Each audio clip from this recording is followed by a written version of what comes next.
everybody. We are back today with astrologer Ellias Lonsdale. You were with us a couple, no, it was like 3 years ago. Thank you so much for coming back. Yeah, I'm to be completely honest right away, I'm all into that. I was, you know, I tuned into what happened back in the summer of 2022, and I loved what I had to say, Yeah. but I couldn't stand the fact that my body language was just so stiff and so incredibly dogmatic and rigid. And so, since I've changed completely since then, I felt like, well, share from where you are now. That was okay. That was that. But I just feel so much more alive and in flow. And it felt like, well, this is your chance to kind of take it to the next level. I'm so glad. I'm so glad that you wanted to do this because I thoroughly enjoyed our conversations 3 years ago, especially the life after death one. Like for years, Yeah. that stuck out to me as one of my favorite conversations. It really has. I feel like it was incredibly important. Um, Yeah, I've tuned into both of them, the previous day astrology and that one. But yeah, I know what you mean because I was inspired. That was the only time, literally, in my personal history to this moment where I have fully spoken of the triple death and I've invoked it and I've brought it to life and I've tuned into it that way. It was just the right time, the right place. And it is amazing to tune into it because that's so fundamental to who I am. yeah. And the astrology is important. But as you can tell through those two interviews, and I'm not saying the astrology is unimportant, but that's kind of the ultimate for me. Well, yeah, yes, you can, and you can tell that. Yes. Absolutely. And for anybody, I'll just mention this for I'll link that one and I'll link our other conversation too in the description box so y'all can check them out if you didn't happen to see them. I highly recommend it. Both very, very good conversations. Um, but I'm so glad that you wanted to come back. I really am. And today, and I'm going to let you take the floor here in just a second. But we are going to be talking about, this year 2025 starting out at the end of 2024 with Pluto moving into Aquarius for good, and now we've got all of this changing energy, Saturn, Neptune, Uranus, the nodes, all this shifting in 2025. We're Yeah. talking about that and how to stay like authentically and true to yourself through all of this change, all of this, all of this sort of, yeah, just change. Take it away. Yeah. Um, when we talked the other day and I saw that that's what we should talk about, I was most of all tuning into really what my journey has shown me um, in the last few years, far more than ever before, although it's a whole lifelong thing, Yeah. but it's really intensified in the last few years. And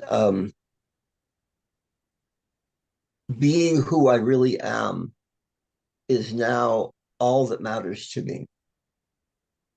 And I'm even going to invoke this. I had a dream last night, Okay. and I sometimes have these lines that come up in dreams that are really powerful, and that so the line in the dream at the end of the dream, this is literally, this line was what I said in the dream.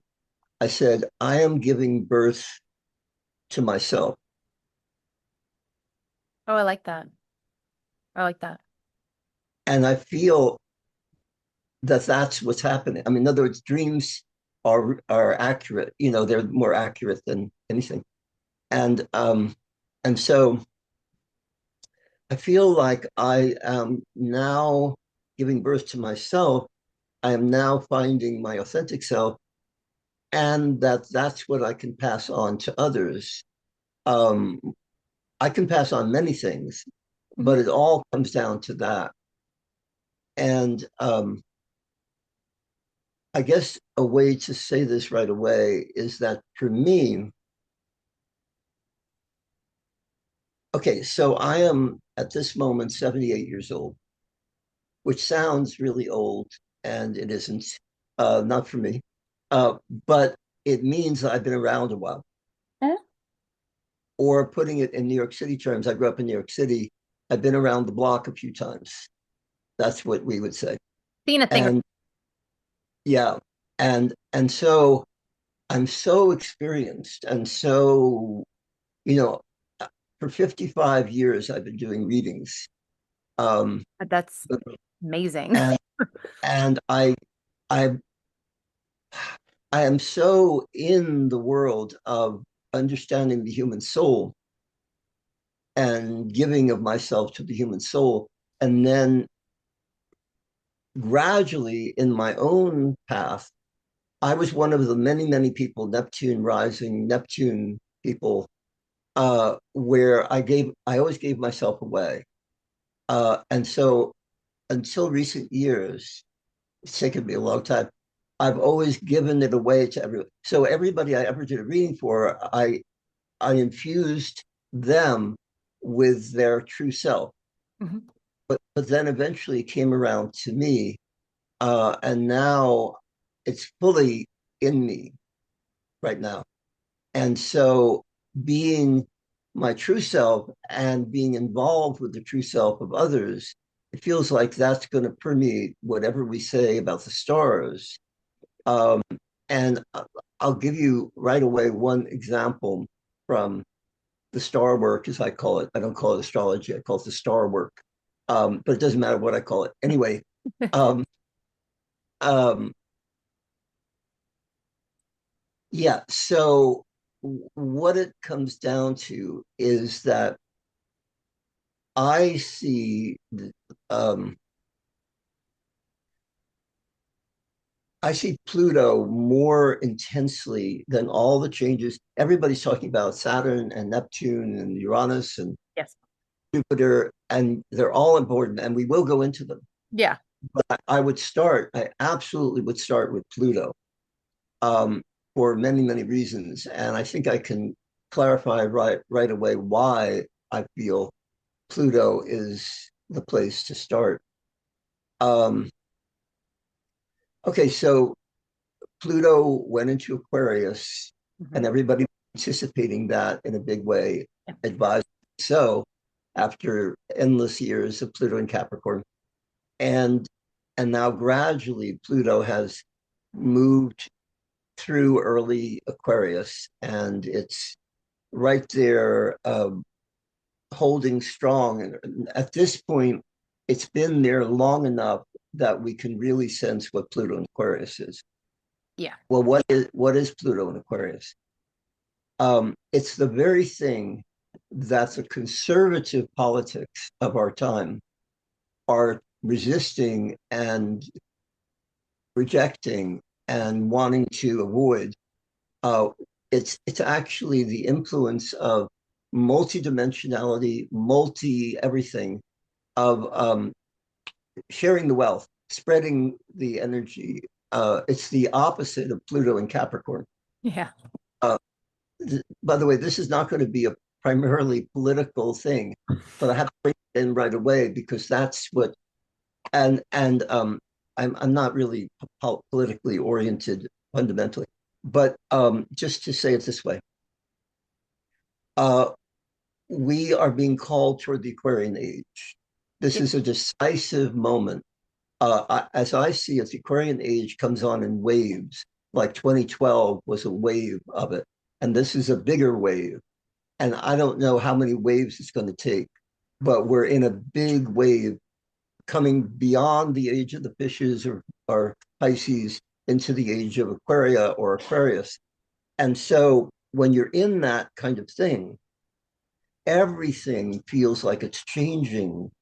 Like in the Pluto and Capricorn years, Pluto is the underlying vibe. It's the core. deep vibration that we're all immersed in. It is. And and and there is, it's, you know, as everybody says, it's so intense and so deep, and it is, it's all of that. And at that level, okay, we're coming to this point now where we are merged with all of humanity, not only all of humanity, all of existence. For those of us, and I mean unconsciously for most people, Pluto is not a very conscious planet. No, it uh, definitely is a subconscious-y. Yes, absolutely. Yeah. which I call the undersoul because I don't like the term unconscious. But anyway, no matter, I have terms for everything. No, I But like that though. I like you throwing that out there. I like that. I like undersoul. I like that. I like that. yeah, it's the undersoul. And so in that Plutonian world, okay, um, we, uh, each of us is learning under great difficulty. Pluto is the toughest by far. It's much tougher than Saturn, as we'll see as we go. Uh, Saturn's tough in another way, but Pluto is the real taskmaster. What is it demanding or requiring or pushing, not pushing, pulling us into? It's pulling us into a resonance with the planet that we've never been in before. And we have been, you know, at the later stages of the Pluto and Capricorn thing, which was in the beginning of the 2020s, famously, everybody felt tremendously isolated. Yeah. You know, that was the big syndrome with COVID and everything. Yeah. Um, and that's a good way to say what Pluto and Capricorn does. It isolates each one unto themselves. And so that's where we were at a few years ago. And already, although it's so going collectively, it's very strong for those of us who are ready for it. And I'm one of them. And so if you're really ready for it, then Pluto gives you this um, imperative, I want to say, this propulsion to uh, get on with things, to connect with the um, collective undersoul, as I call it, the universal undersoul, and essentially be here with everybody and everything. And of course, we're so used to the endless centuries of individuality emphasis. Yes. And I'm not making that wrong. I think we really needed to individuate Yeah. tremendously, and it's great. It's just that we've come to the culmination of that now, and now we're being propelled to become so alive to the pulse of what's forming that it actually is too much for all of us. I mean, all of us physically. Pluto is a very physical planet. Okay. And the toughest thing about dealing with Pluto, I mean, always, is what it does with the physical body. Emotionally, yes, but especially physically. And so, as I'm sure you've observed, um, people's bodies, and this is true for me, are really going through it. Because, in a sense, you have to expand your body to encompass a whole new phase of existence. And our bodies are so, have been through such a heavy time in the previous cycle that we're just sort of showing up with all the symptoms of what we previously created during Pluto and Capricorn. And so many of us are breaking out all over, so to speak, in whatever version of I can't handle this, I can't do this. That would be a way to sort of simply describe the Pluto energies on a primal level. Yeah, we're seeing a lot of or I know that I'm I'm seeing a lot like autoimmune things with Yes. people a lot. There's a lot of that. People that had something going, and I'm kind of ignorant to all the different autoimmune, like, so I'm not a doctor. I'm not going to get into like what they all are, but I do know that I've heard several people say that either something popped up that they didn't know they had before, or Yeah. they knew they had it and it's increased. Um, yeah, yeah, Yeah. And it's particularly hitting women hard for various reasons. yes, Um, and boy, it is a tough one. yeah, And we're digging our way through the body. This is an embodiment or incarnational rhythm um, with Pluto. And we're essentially, we have to mutate a bit. We have to go through big changes before we can be an embodied entity, so to speak, of the new time. And so I see it as, even when it's impossibly difficult, like I know a lot of people where they go through really extreme physical things these days, but then afterwards, then they're awakened and stirred up and brought to themselves, and it's what happens. And so all of this is bringing us to ourselves. absolutely. Making us more in tune with ourselves. Yes, yes, absolutely, absolutely. So Evolving. that Hmm. that's the Pluto rhythm. Not that what I've just said is the tip of the iceberg, but we don't have forever. And so I, you know,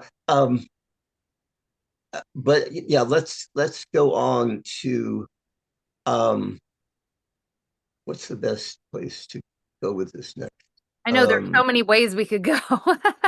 yeah, um, I don't feel like I should do Neptune and Saturn, even though my mind says, well, do Neptune, Saturn. I mean, we will, but You want to do Uranus? yeah, I have to do Uranus. Okay. Okay, it's just a sequence that is coming to me. Mhm. Um, so Uranus at this moment is in 30 degrees of Taurus, and it's soon going to move into Gemini. And the way I'm tracking with uh, Uranus is that, uh, particularly right now, when Uranus is still in Taurus, Mhm. it's going to shift with Uranus and Gemini. And Mhm. I'm so sucked into the moment that I'm going to speak more about Uranus and Taurus than about Uranus and Gemini, but I'll give a slight hit on Uranus and Gemini too in a second. But I want to really track with the Uranus and Taurus experience because all of us have been in it for 6 years and more. Yeah. Uh, and it's been the counterweight to a lot of other things. Yeah. Uh, and okay, so put it simply, we have been, I would say, shown keys, each one of us within ourselves individually. This is very individual, the Uranus and Taurus thing. Each one within ourselves uniquely, distinctively. We've been shown many keys to the past. Okay. And at this point, we are in a retrospective soul mood. In other words, we're looking back Okay. um, at these 6 years, at six lifetimes, at you name it. And Uranus and Taurus is very um, ruminative, very um, so caught up in just the just memory, really memory. And I feel certainly within myself, I am a Taurus, and I certainly connect with the Taurian world. Mm. Uh, I would say, uh, okay, I'll say it this way: I'm remembering myself. Um, now, Uranus is super conscious, Pluto is subconscious.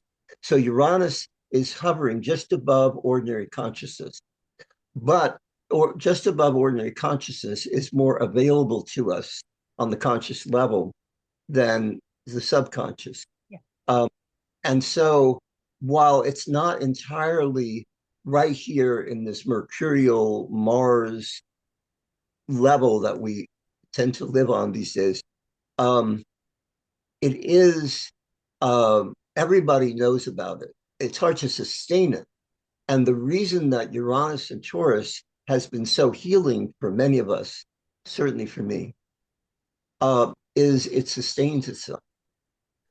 And memory, if it sustains itself, I hope this doesn't get too esoteric the way I'm saying this, but it means that you get to realize so many themes, like you awaken to so many things that you haven't seen before, and you kind of catch up with yourself. And I feel right now with Uranus at the end of Taurus that we're in a moment of kind of remembering and catching up with ourselves. I certainly, again, I am, and it's very profound, um, very profound, and it's, like, why do so many people, um, well, people who are spiritually oriented, if you will, or whatever you want to call that, progressive evolutionary, I call it. Um, well, why are such people um, seeing things so much these days, having these flashes that are sustained? Usually with Uranus, it's really flash. Mhm. But now it's sustained. Like, in other words, you can dwell on it. You could sit in your uh, chair outside and just ponder these things in the country. Taurus is always in the country. Yeah. Um, you know, prototypically, and it's like you can just catch up. You can go, okay, this is what this has all been about. And you might as well catch your breath that way, because when Uranus goes into Gemini, which is not very long in the future from this moment, um, Yeah, about 12 days. Huh, huh. About 12 days away, 12, 13 days. yes, yes. So again, I'm not going to get ahead of myself. But nonetheless, we need to look into it a little bit. And I certainly do. I was born with Uranus and Gemini, and I do have a positive readout on Uranus and Gemini, which I'm going to start with, and then I'll admit the challenge of it. Um, Gemini is so dual that you have to go both ways. Makes sense. Um, Mhm. so the light side, the bright side, which I believe will be available to many of us in very strong ways, especially as we get accustomed to it in the next 7 years or so. Um, it really amounts to that, um, we're going to go forward. This is my way of looking at it. We're going to go forward rapidly and effectively. And for those of us who have a strong ability to see things in a bigger way, uh, it's going to be a tremendous boost, much more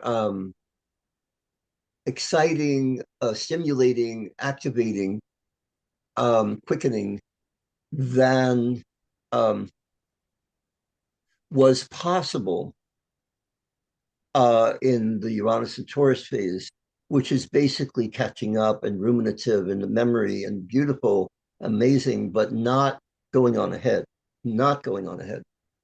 We haven't been going on ahead in our Uranus. We've just been kind of coming back in.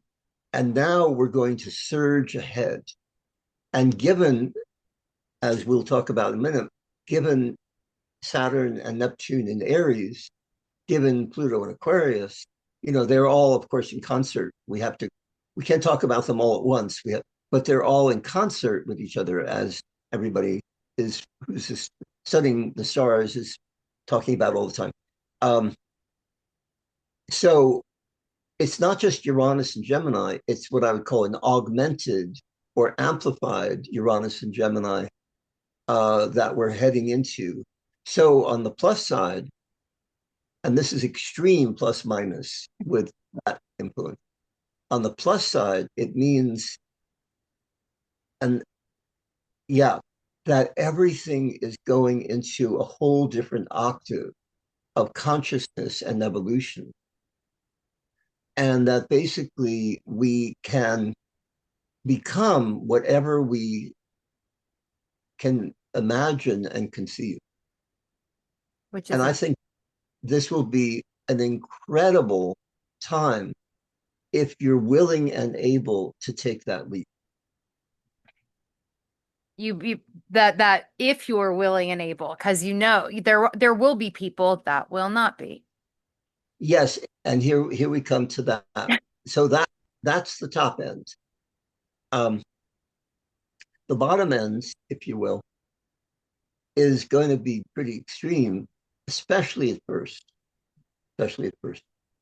Um, as a lot of people are saying, the difficult years are 2025 and 2026, and I get that as well. So for that period of time, for the next year and a half or so, approximately, um, it is going to be a lot because we're already maxed out completely on all levels. We're all fragmented and all of it.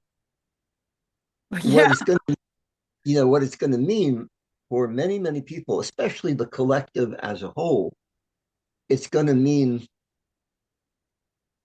going even further into sort of technological madness, um, going even further into lifestyle amplifications that are very decadent and lost in infinity, I would call it, and basically being caught in a world where you can't get a grip. Everything's just taking you so far, so fast that you can barely see straight at all. And I know we've already been in that, but it's going to be more so. Let me ask you this. What would you recommend? Because, yeah, I mean, yes, absolutely. What can people do about that to help through this? Yeah, what can people do? Um,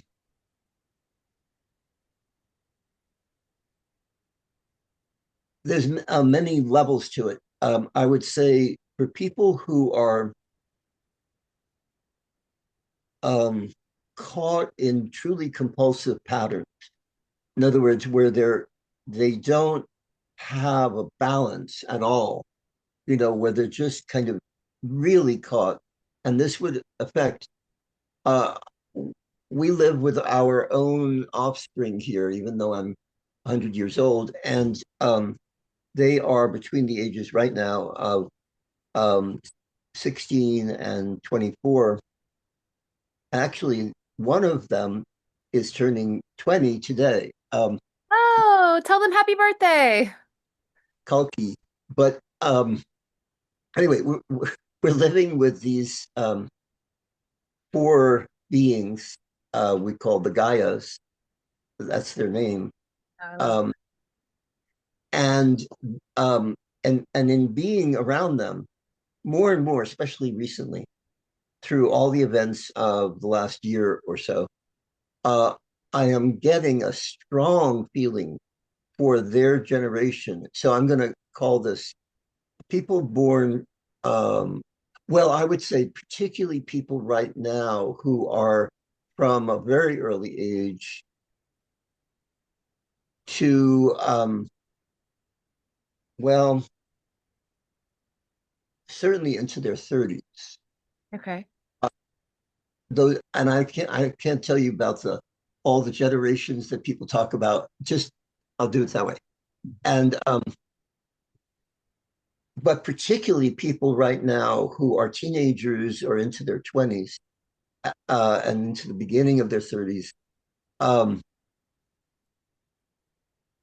I'm connected with a number of them. Okay. Okay. And what I notice is they have a big challenge with everything we're talking about, like the Uranus and Gemini level, because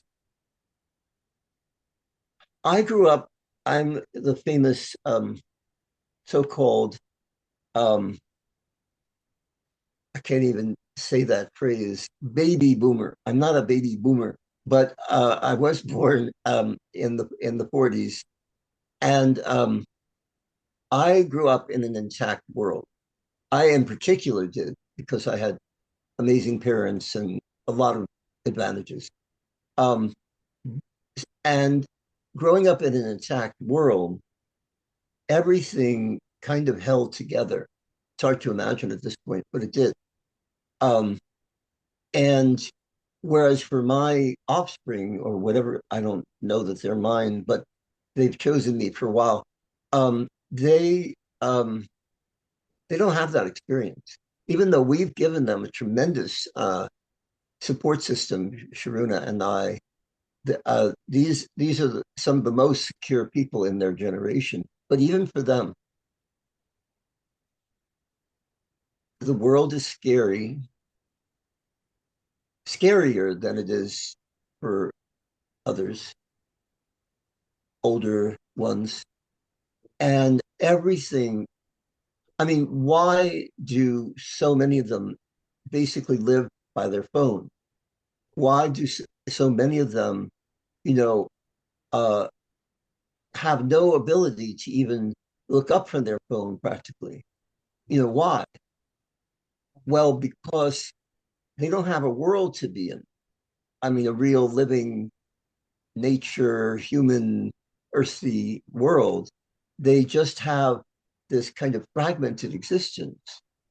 And so when you're in that kind of reality, this is a little hard to describe, but when you're in that kind of reality, and then things get even more fast forward and even more um, wild, I would call it, it's a very hard thing to just go with it. Um, I'm actually going to be doing my first reading that I've done for any of these Gaias in a few days for Ali. And I would say, yeah, if I just focus on him for a second here, it is so disorienting to be in this world at this time where nothing really makes sense. And so, enough of that about that. So, Uranus and Gemini is going to be for everybody who is on these wavelengths. I'll give you my bias here. I'm not too thrilled with technology, okay, and AI and the whole thing that people are wanting to go wild with.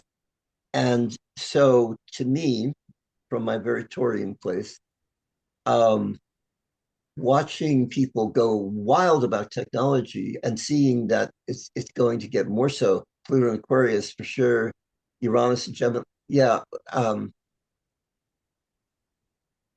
I would say people are going to whack out with technology and with um, trying to everything desperately to find something to be with, move with. And so I think for a lot of people, it's going to be a big deal. However, and I admit that I am a ridiculously positive person. I have no hesitation to say that. We need more My of that in the world. So there's nothing, we need more of that. Yes, and my Sag moon is uh, incredibly that way. And so what I have to say is, and I see this. I'm not just saying this because I like to hear my voice, hear myself talk. I see, I do have visions, and I'm guided, and things are more than just the usual by far. I see that we are going to tap this over. In Hinduism, they would call it Rajasic, other people would call it hyper, this hyper Rajasic energy that's coming on. Um, it um, that basically people are going to tap that gradually, gradually. I don't mean right away. The shock is going to be, oh God, there's so much of this for most people. Uh, and then it's going to become the basis for everybody really moving forward together. Together. The key to Uranus and Gemini is it's a provocation toward community. And in my, I was born right in the midst of from 42 to 49 was Uranus and Gemini. That was the group that was most forming this collective universal energy of the 60s and early 70s. We were the ones. I was among us. And it's a community energy. It's a let's get together energy. And so this movement right now to, protest and gather together and seek connection, which a lot of people are talking about and doing things about, is going to greatly amplify. And that's what will save us. We won't be just on some jag. We will be in community, in a very connected world, Yes. coming out of this disconnected world. So we are at the moment disconnected, but we're leaning toward, or not leaning toward, we're looking toward community and what it means to realize what we're really doing here together. And you mentioned the phone thing and about people, like having to have their phones right by them all of the time. It's like how do I want to say this? Like looking for connection, but it's an isolated way to find connection. Does that make sense? It's like, but so it's not actual connection. Yes. Whereas what you're talking about is like actual connection with people, going out protesting, hanging out, actually hanging out with people. Yes. The, it's not, words are interesting. My Virgo rising likes words. Okay. And the word virtual reality isn't just a general phrase that somebody came up with. It's exactly what that's like. Yeah. What is it like to live in virtual reality? By yourself with the way Right, I envision is by yourself with some shit on your head where you're like, right. yeah, yeah. Uh-huh. Whereas what we're heading toward, it doesn't seem like it at the time, at the moment, but we're heading toward um, not only community, but I would say, based on some dreams I had a few years back, the celebration of community, of connection, of what it is to be alive together on a beautiful planet. Oh, I like that. Yeah, I like that. I like that. So that's the Iranian thing. I'm tempted to talk about it forever, but I'm no, I really am. Um, I have Uranus directly overhead in Gemini, and it's like my Uranus. It's very hard for me to shut up about it, but I do have some discipline, and so we'll go on. I think to what? Um, Neptune and Saturn. You want to talk about them? yeah, yeah. Jupiter's got to wait. We will get to Jupiter. Um, yeah, definitely Neptune and Saturn.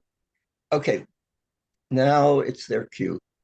Um, so we're coming out of a very, very Piscean time, Yeah, and we're coming into a very Aries time. yeah. And um, I've been thinking about this one a lot. Well, not just thinking about it, I've just been in it.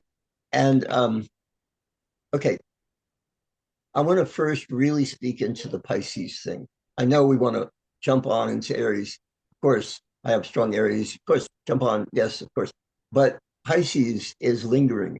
people still feel, as I feel, all this lamentation, all this grief, all this Yeah. angst, to use that word. To me, that's a great word. Just this anguish. Um, why?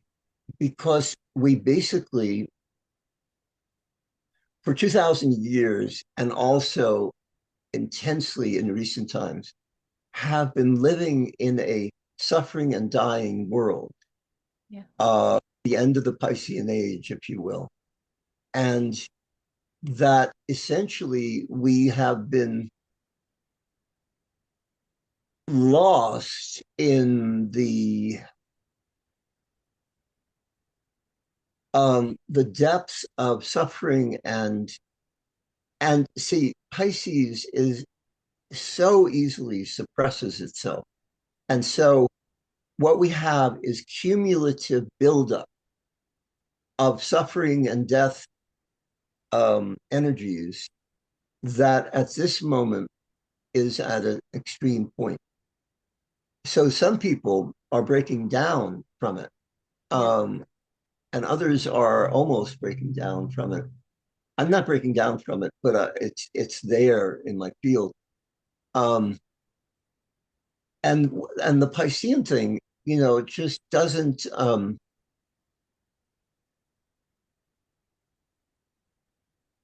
I just realized I didn't really answer your question about what do you do with this Gemini thing. We'll It's try to okay. get it to at the end. Um, yeah, I can put that together with the Jupiter. Okay. Um, this part of my mind that reminds me of these things just said that. No, I Okay, appreciate you remembering that, but I was just letting you, whatever, yeah. yeah, I just have this. Anyway, uh, okay, so back to this. Mhm. Um, yeah, so this Piscean thing has been so intense. I Yeah. mean, that I could really talk about forever, but it's not about talking about it. It's experiencing it because essentially, I'm going to be dramatic here. I do have a flair for the dramatic. Okay. The world ended in the years of Saturn in Pisces on top of Neptune in Pisces. Uh-huh. Recently, the world ended. I think We're in a post-apocalyptic world, um, and and so the Pisces thing is that we didn't make it through. We couldn't make it through. Mhm. We basically lost everything. I mean, really, Yeah. many of us feel this. Yep. Yeah, we do. So, what about then? I've dramatized it sufficiently, although I feel it so strongly. Um, but what about Neptune and Saturn in in Aries? Um, well, there's bad news and there's good news with that. I'm going to start with the bad news. The bad news is Aries is such a young sign. Yeah. It's a baby. Yeah, it's somewhere between baby and adolescent. It's not an adult sign. Yeah. Okay, um, and and Aries is going to um, blunder. It's going to make a tremendous number of mistakes. It's going to be lost in um, raw experience to the point where, um, I mean, this is already happening because Yeah. we're already in. Um, Not long into it, but we're already in it. Uh, well, yeah, you can tell from very recent times, which are so dramatic, and I don't just mean the politics. Um, we are um, coming into this place where um,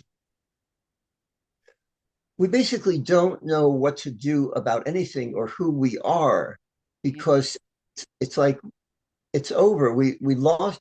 Aries is not a sign that quickly builds up an identity or a form world or anything like that. It will. But first, we're just raw primal, like really raw primal Oh, at this, and it's very hard to be raw primal all the time. yeah, it is. It's edgy, it's fascinating in a way, but it's a lot. Um, so for many people, initially Aries is bringing kind of too much of a good thing is the way I would put it. What is the good thing? The good thing is new life. Aries is all about new life, but new life in profusion is is overwhelming and very hard to handle. Could it also be the shift from Pisces to Aries, right? I've had a lot of people mention that they feel like they have been asleep for years and they are just now waking up. Yes. And Okay. that can be a lot too, right? Like Yes. awake, you're like, shit, you know? Yes. But that also brings on the positive side. And the positive side of Saturn and Neptune and Aries is just incredible. Um, because what's happening is we get a chance at a brand new beginning. Yeah, we do. And many of us have felt recently, very recently, that energy. Um, Certainly I have. And in a brand new beginning, um, to use the metaphor I would use, we're reborn. We can feel and sense being reborn. Um, I'll even bring into this, uh, for some listeners, this will sound strange, but not religious Christianity, but cosmic Christianity. I have a whole background with Steiner and other related things. Uh, Oh, I can't hear. Oh, yes, sorry about okay. Sorry, everybody. I just had to pause that for a second. Okay, keep going. yeah. So let's see, where were we? We were talking Um, about Steiner and oh, right. Yes, of course. Um, so cosmic, from a cosmic Christianity point of view, again, which I don't espouse any religion at all, yeah. certainly not Christianity. But um, Christ is independent of Christianity, fortunately. And from a Christ perspective, I'm going to say the following. The month of Aries every year is the month of Easter. Yep. Yeah, it usually is. Yeah. Yep. And almost always, yeah. And resurrection, rebirth is the motif of Easter. Okay. Um, I mean, I know you can say the pagan religions, I know that all that, but nonetheless, I'm just going to take it that way. And so Aries is the sign of coming again to life from a whole other level. Yes. In its positive, in its full on thing, in what I'm experiencing of it, for sure. And so essentially, we have a whole new lease on life, and we have an opportunity to create ourselves, co create ourselves, to be who we've always wanted to be and known we were. Here's the authentic self theme that we were talking, we would go into, which is very Aries, actually. Um, okay, essentially, we are now on the brink right now of an era when real life and real self are going to make a comeback, are starting to make a comeback, to use Aries language. Um, and and we will not miss it. Aries is very obvious, much more obvious than Pisces. This Absolutely. is so what I'm saying right now is not hard to find. It's it's like, to use New York expression, it's in your face. Um, it's right there. Um, and truly. And so the Aries thing, the most outstanding current of now into the near future is us. I have very strong Aries in my chart, so I'll speak for myself. Um, I know that I've never been here before. I know that the future is bright. I know that I can take every step, every moment different. Aries is I call it the here and now sign. So Sure. it's like every moment's different. Every moment is the next step. And so it's like, okay, yeah, let's just go with the day. This is what I find myself doing. Days are so long and extended and fragmented and crazy these days anyway, that all I can possibly handle, I can't handle a day. I can handle part of a day. And then it's more and more. But nonetheless, let's use the metaphor of a day. You just deal with that day. Aries likes that and loves the challenge of showing up in the moment as courageously and boldly as possible. Yeah, it does. So we're in a kind of, I would call it an open portal, or in other words, an open to the future, an open possibility world. And Aries is eagerly looking forward to it because Aries is so relieved that we're not. This is I'm joking in this, but I'm just dramatizing that we're not moping around, suffering, and feeling sorry for ourselves all the time. Pisces. This is Aries' view of Pisces. Don't take offense, anybody, if you're Piscean. I love Pisces, but that's it's like enough already. We've enough of this suffering and anguish and self pity and feeling sorry for everybody. Just enough. Let's get on with it. That's what Aries says. Let's move forward. Let's renew. Let's be reborn. Let's fucking do something. Yes, yes, Yeah. Uh-huh. Yeah. yeah, yeah. Again, this is not you know um, rocket science. The trip here. It is not rocket science. No, it's not. It is super obvious. Which is what's nice about Aries, because it like you said, it is in your face. Like you're not gonna miss it. Yeah, the lessons are getting to be so, and if you want to be negative about it, so gross, or if you want to be positive about it, so amazingly clear. That's a nicer way. Yeah, that is a much nicer way to frame it for sure. Yes. But you're right. You're right. It does, yes. So that's kind of the main current of the times. Um, and I want to actually, even though it's tempting to go on and on with that, Aries doesn't need to go on and on with it. It's already there. It's like, that's it. Okay, Aries has stated itself. Um, but Jupiter in Cancer, Mhm. I don't even know what time it is or anything. I'm Um, I'm watching. I'm watching. We have about 9, 10 minutes if you okay, perfect, perfect. Jupiter in Cancer definitely has something to say here. yeah. Uh, definitely. Okay, so traditionally, Jupiter is exalted in Cancer. It's considered to be at its finest point.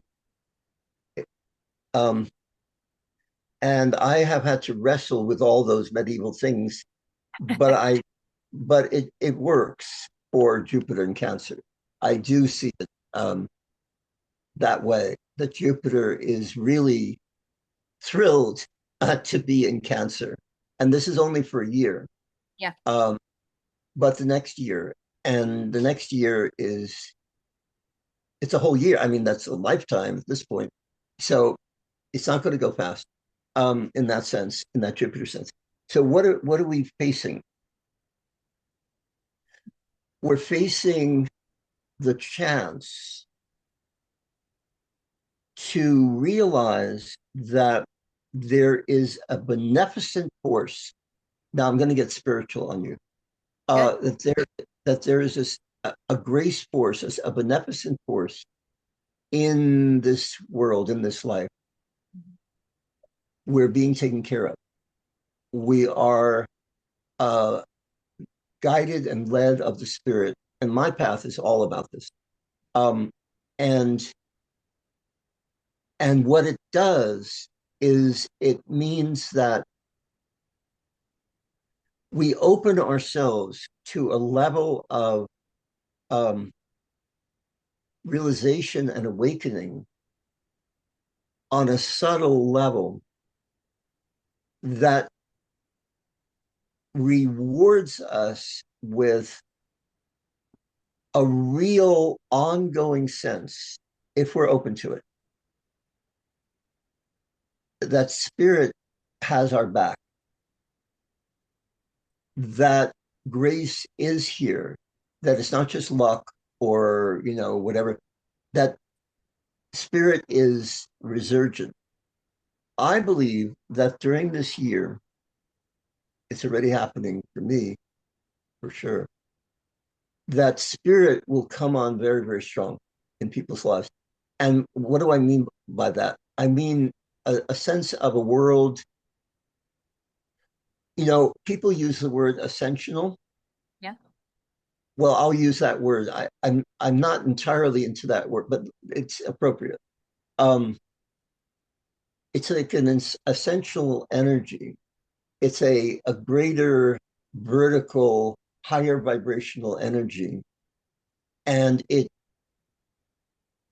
enfolds you in a feeling of being so connected to the whole of existence that when you really go with it,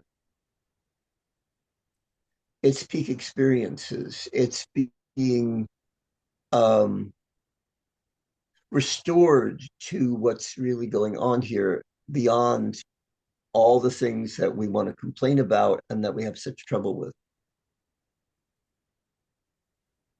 Oh, look. And Sorry. and I don't have a negative with Jupiter in Cancer. The only thing I can say is if you don't go with that kind of level at all, about all that Jupiter in Cancer would do is it would give you more of a sense of security and stability than you've had in the Jupiter in Gemini year, much more of a sense of that there's support. In other words, if you don't take it spiritually, you could just take it, there's support in the world on some level for what you need to do. Let me ask you this, because there are people that, I think I agree with you with the spiritual support and everything. What would you say to people though that are kind of on the fence about that? I'm trying to figure out how I want to ask this question. Like they're kind of on the fence about it. Are there things they should watch for, feelings they should watch? You know what I mean? To kind of help guide them Yeah. that way. Does that make sense? Yes, yes, which goes also with this question about Gemini that I didn't answer. I want to bring it back around. Um, we do need practices. I finally have come around to this. Um, in every way, we need practices. I'm almost an anarchistic in a sense, and it's hard for me to come back around to this, but I do see it now. Um, so what I'm getting at is you don't need to believe anything about anything to go with what Jupiter is speaking in your consciousness. What you do need is to imagine, and I do mean imagine, that there's something arising in the field that is um, favorable, encouraging, um, and that energy, when you go with it, amplifies, multiplies, becomes a whole way of life. So we're going to need to actually have trainings of all kinds in which you learn how to be sensitive to and to cultivate and to tune into the broader field again, which is what we were totally about in the 60s. That's about all we were about. And and essentially where you, to use an expression that I use from Stranger in a Strange Land, you rock in fullness, which for those of you who are not into that language, you comprehend fully, completely that we are here for a purpose. We don't maybe know what that purpose is. We don't maybe even get much of a sense of it because we're so in a negative vortex of the collective. But something tells us that there's something good happening, and that if we gravitate toward it, it will amplify, it'll spread. We'll be able to move with it further. Everything is really about momentum. So, in other words, it's experimental. You just prove it to yourself. You don't have to go into it going, "Oh, I love this," sweetness and light. You don't have to have any of that. All you have to do is be very empirical. I mean, very empirical, where you don't throw any negative. Um, we tend these days to throw negative ideology onto things We do. collectively, where you, that's what you have to strip away, where you don't have any negative ideology.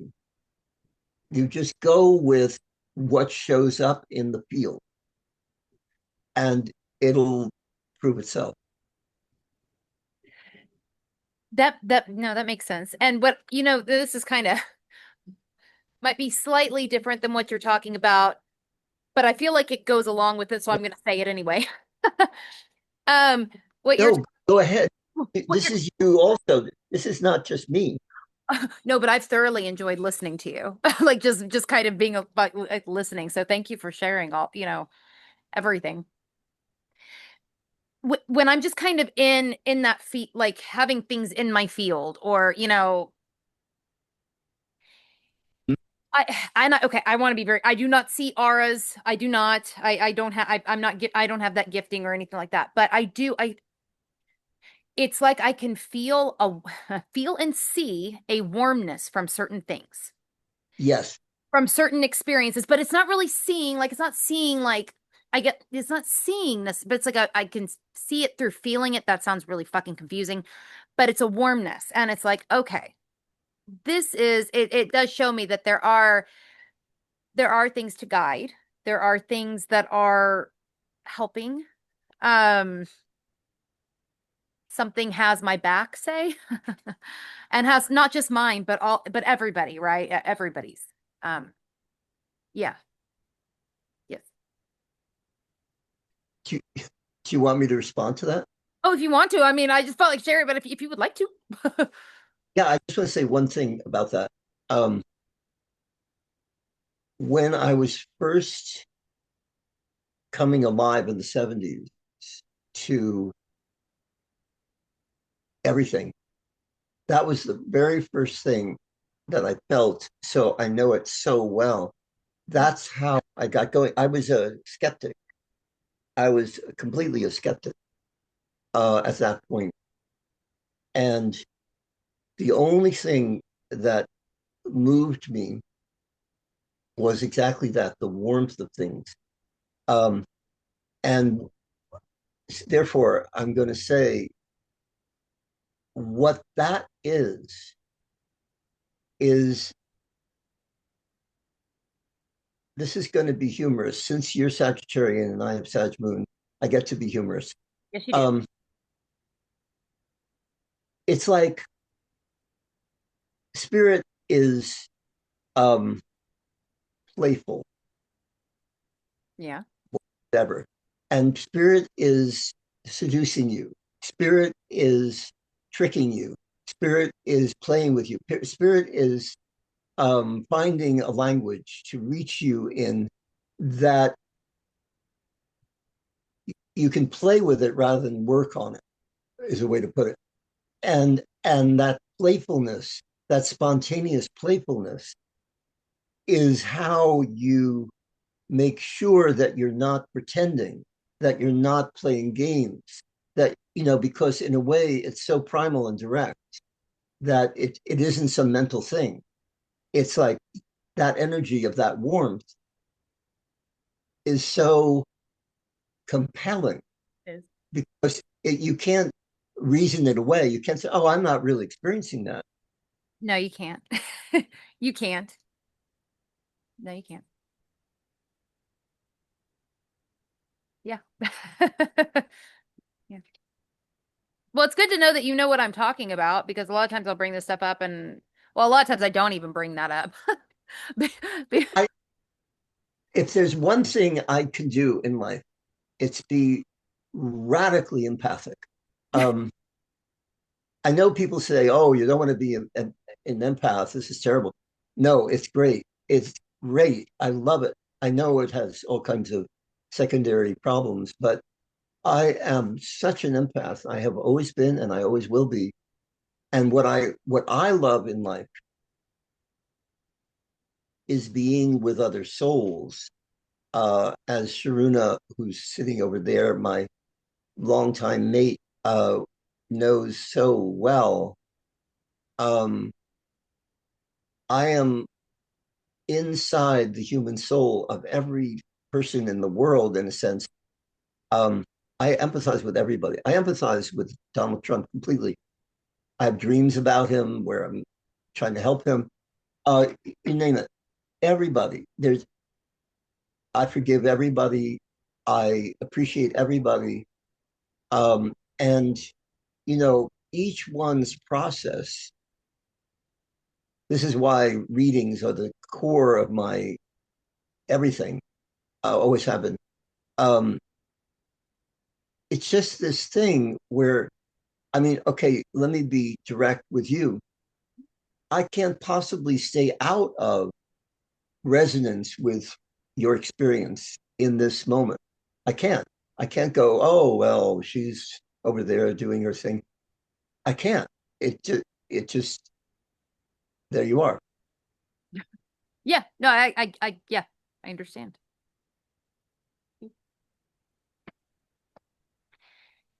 Well, we are just about, is there anything else that you wanted to share? Anything? Yes, there is one thing. Okay. If we have 2 minutes or 3 minutes, do we have that? Yeah, and really we have time. It's just I know the YouTube algorithm is, how it is, and Oh, yeah, okay. yeah. Okay, well, let's try 5 minutes then. Um, I definitely have 5 minutes, 5 minutes or so to say. Um, okay, I'm gonna start this part with another astrological thing. Okay. Right now, the moon nodes are in 22 Pisces and Virgo. Yes. Okay, that happens to be my rising degree and my setting degree, or as I call it, in breath and out breath. So my horizon is where the moon nodes are right now. Okay. What does that mean? Well, it means a lot, actually. Yes, it does. And so my experience in this moment, which is very strong, is that I'm being called upon to be my authentic self in such a way that I don't deny any bit of it. And so from that place, I want to say, I feel that each one of us who listening, tuning into this sharing, Um, whether you believe this or not, or have experienced this or not consciously, that we are in on the most fantastic stage in evolution ever. In what way? Um, it's an exploration, adventure, discovery thing. It's a new horizons. Um, it's a journey of the soul is being instrumented, is being activated. And on that journey of the soul, um, you have this opportunity. We each have this opportunity to emerge tremendously over the next few years. I don't just mean this moment. Yeah. But over the next few years, we have this opportunity to embrace our whole existence and discover that when we do that, the whole of existence embraces us back. And we can use the simple word love for it, that sappy word, but it is love. So if we love the world loves us. This is a very simplistic way to put it. But what I really mean is to make it a little more sophisticated. Um, I know that for me, one of the reasons that I've had such a great life, and outwardly I've suffered a lot and all that, but it's been just an incredible life. I'm so grateful for this lifetime, and it's just beginning. Um, why?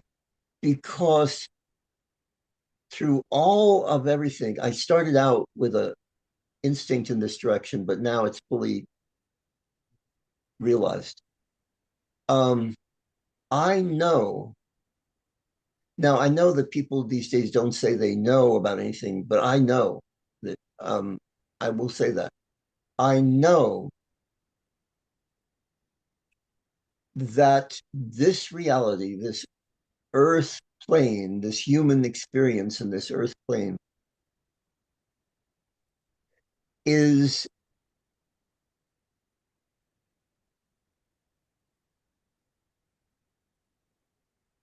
nothing. This world, no other world. If you could travel to every universe, that you'll never find another world like this one, never. And this is an experiment, if you will, but I wouldn't really call it an experiment. It's more like a an immense process, an immense I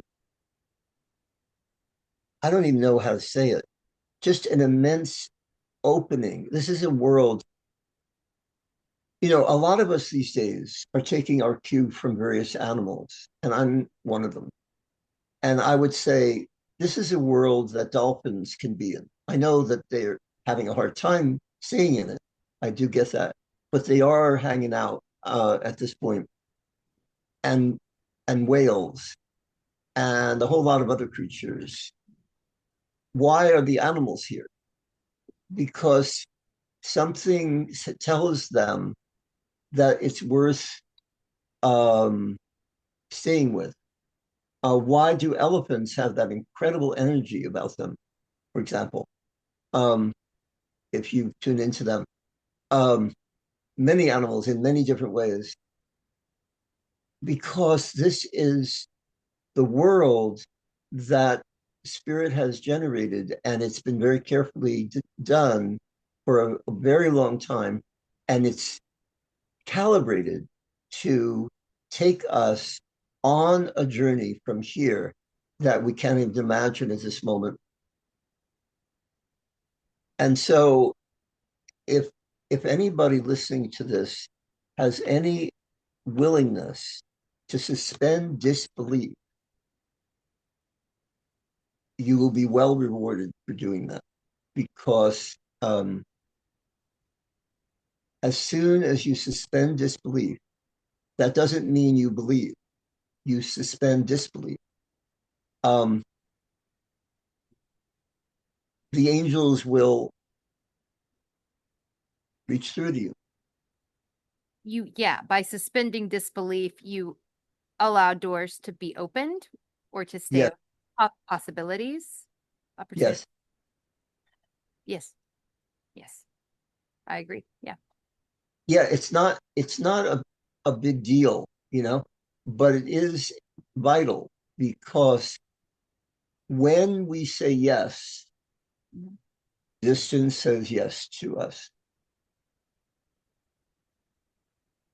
Yes, we kind of, how do I want to say this? It's like how we show up, right? How we kind of receive the world, how we show up individually, right?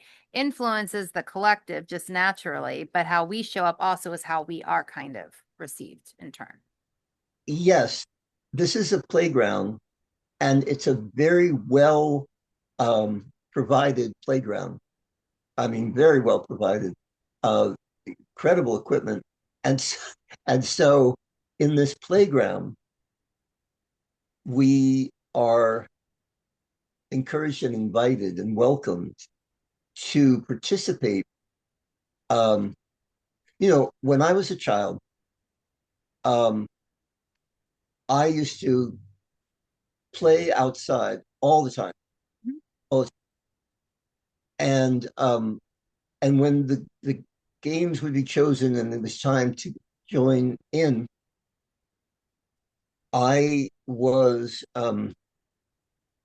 so eager to join in to play, because I knew that if I stayed out for hours and got into it, after a while, I would just be so, um,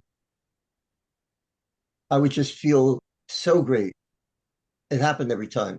I loved playing um, all these different sports and things.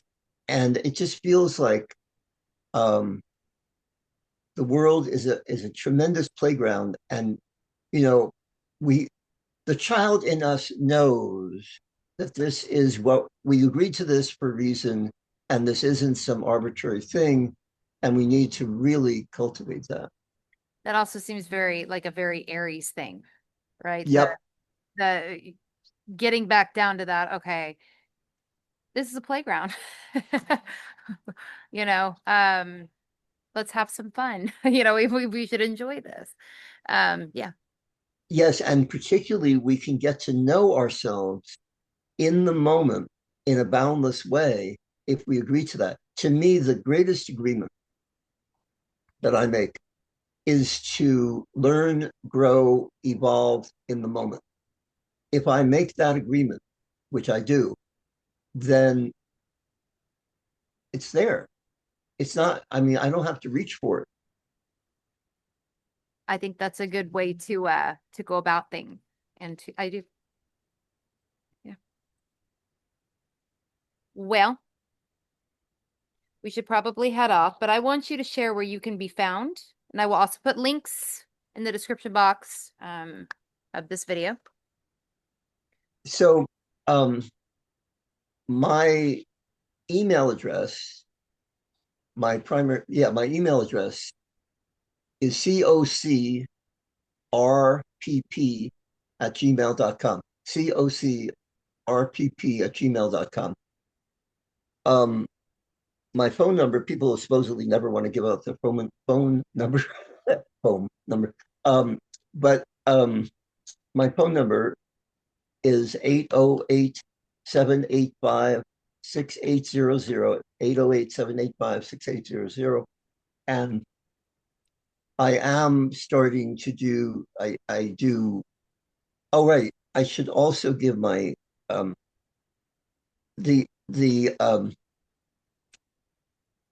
there's a transition going on with my you know website. Huh? uh I think it's changing its name and stuff, but Okay.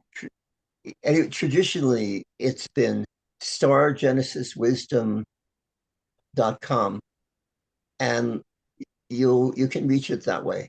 Um, stargenesiswisdom.com. It's going through radical transition, but let's just keep it that way for the moment. Okay, yeah, keep it. I'll enter it in the description box as that. And should that change soon, let me know and I will change it. Yeah, it's going to be the whole thing is going to be called the soul field, in, uh, but I'm not sure how far along they've gotten. Um, yeah, we're changing the whole energy. Oh, and I just do want to say, yeah, we're doing a whole new kind of classes, monthly classes, which we haven't done since 2014. We're going to do monthly classes. So we're kind of up leveling everything, making it more available. And certainly readings are the thing that I do that people appreciate the most. And so that's there. And here I am. Yes, there you are. So everybody go check him out. What? I was telling everybody watching this to go check you out, check out your stuff, check out the. Yeah. And the last thing I want to say is I really appreciate, Ellie, your upbeat energy, your inability to really do the usual thing. Notice I said inability. Um, I didn't say unwillingness. Your inability to do the usual thing, and your fundamental exuberance. I really appreciate that. Well, thank you. Thank you. Thank you. I appreciate that so much. And I appreciate you and I appreciate you for being here, for sharing. Thank you so much. Thank you. Yeah, this is what it needs to be now. Yeah, I'm glad we've been able to take it this far. Yeah, me too. Well, I guess we'll go ahead and head off, but to everybody watching, I hope you all enjoyed and I'll see y'all later.